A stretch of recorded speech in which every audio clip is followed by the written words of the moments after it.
My emphasis is on assessment and how it impacts. Now, where do I? Nothing's happening. Okay. So this is basically what I said. It really has become education for the community by the community. We train about 100 teachers every year from the community, which is a great advantage because there's tremendous bonding. The teachers are often the parents of the children, and Gaurav, own children are in one of the schools. This is just a summary. Could we? Sorry, I can't keep climbing up. Okay, this is a key feature. We consider ourselves a learning organization. We constantly together reflecting upon what we're doing. And we believe we need developmentally appropriate strategies. And developmentally appropriate is not for the group, it's for the individual child. Somebody mentioned in the morning the different pace of learning, different interests. Integrated teacher and school education. One of the major problems, I think, in the educational system, mainstream, is the disconnect. So our teacher education faculty work both in-service and pre-service with the teachers. So the teachers try out different strategies and it's integrated into the pre-service. Then outreach and advocating. I'm doing it rapidly to try and...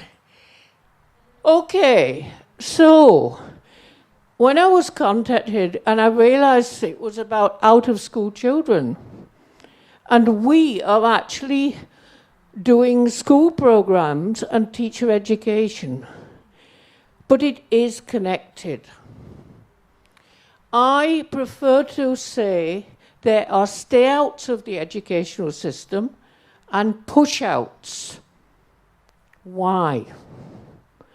And I feel one of the basic reasons, and it came out in the last presentation, children and their parents don't have confidence in the quality of the schooling offered.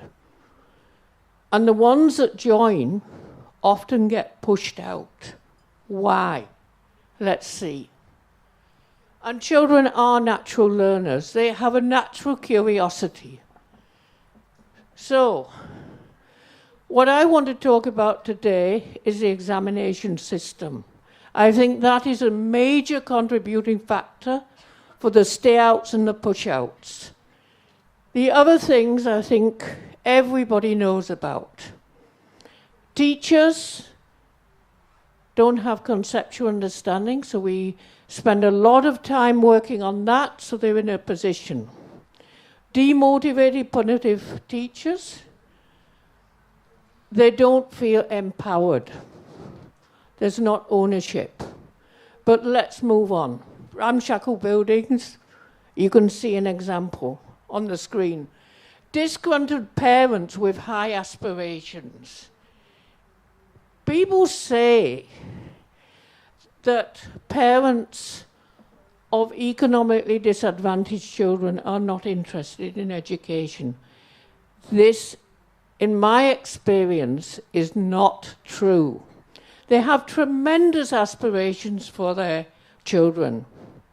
Unfortunately, the school educational system, and I'm not only talking about the mainstream, lets them down. So, leading to disgruntled parents. And a lot of this is contained in a report, the PROVE report, public report on basic education, which was done twice. And it's been found to be true. Okay, next one. I can't read the top of it. Okay. Now, this is my major point. I have found over the years, I don't like the word evaluation. In India, under Right to Education Act, we're all supposed to implement continuous and comprehensive evaluation. To me, it's not evaluation, it's assessment. It's developmental assessment, which is part of a teacher's role. It's developmental assessment that will professionalize the teaching profession. So, it's largely, even CCE, which was introduced on for very sound educational principles, has been largely converted into a traditional exam system. It's marks. Teachers have not been adequately prepared. We need a total change of viewpoint on this. It's non-individualized testing at age-appropriate grade levels. Now, we've just heard about migrant children. You bring them into a classroom. We have children coming in from the village who haven't been to school. Can we really test them at an age-appropriate level? And what does this result in? You don't find out, you don't diagnose where the child is. They move on. They haven't dealt with the basics. Learning is cumulative. The building blocks are not there. And for many children, they are experiencing constant failure. And that frustration is what pushes children out of school. So my answer is relook at assessment. And it's interesting, that evaluation system, why do children copy? N justifies the means, the mark is all important. And our kids in Muktangan say, we've been taught to share. So why shouldn't we ask our friend for the answer? They're helping each other. And this is what happens. Baselines are done in schools. Teachers get the paper in advance, write the answers on the board, because at times they get memos if they don't get the children through the examination. Is this what we want? Next. So what we're doing in Muktangan, we're developing systems of student tracking to find out the child may be in standard 5, but he's still operating on a grade 3 level. Or he may be in standard 5, he's operating on a grade 6 or 7 level. We've got to find that out so the teacher can work with the individual child. I'm going a little quick, 15 minutes. Okay, so we have these tools for individualized formative assessment integrated into learning. It's assessment for learning. And cumulative records become the basis for lesson design. Okay, next, please.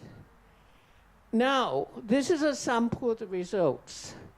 We did this, and there's always a group of children in a class. I deal with mathematics, which is classic. You've got a group of children in the class who are the most disinterested, the most demotivated, never doing their homework. Chances are that homework is beyond them. Once we did this, the teachers realized we could look at them in 3 different groups.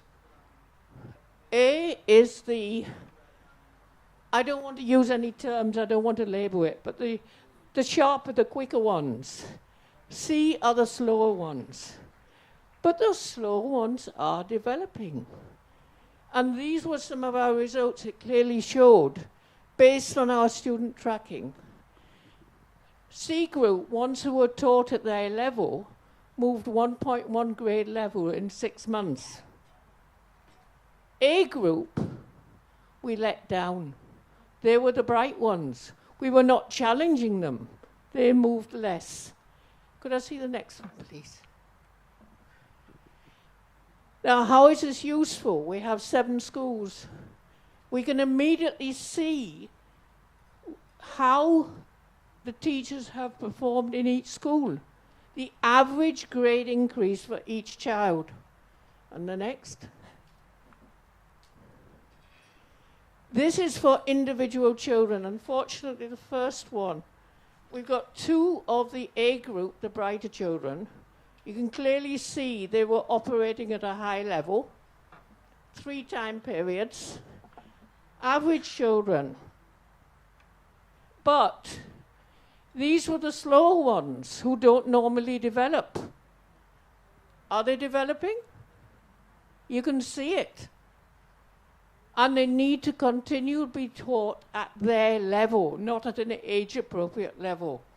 Next. So, this is the outcome. You can provide learning experiences to each child at their level. You get greater student engagement. When the students are engaged, the teachers become happier. They themselves become more engaged. They begin to see themselves as trusted professionals. We get these graphs. We get consolidated programmatic assessment that really can be used for supporting the development of the students. And my final one. Next one. What do we need to make this an actuality in all schools? We need to change our perspective. It's not evaluation, it's assessment as a professional tool for teachers to support the development of their students. We need to trust our teachers. The teaching profession, everyone says teachers are demotivated.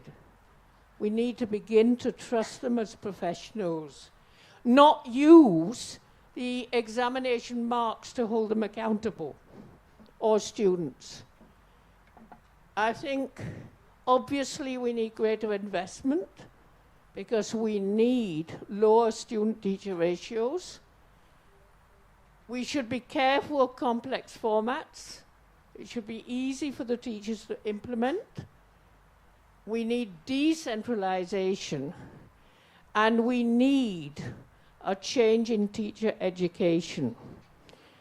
You cannot have constructivism, active learning in the classroom if in teacher education the trainees sit and listen to lectures.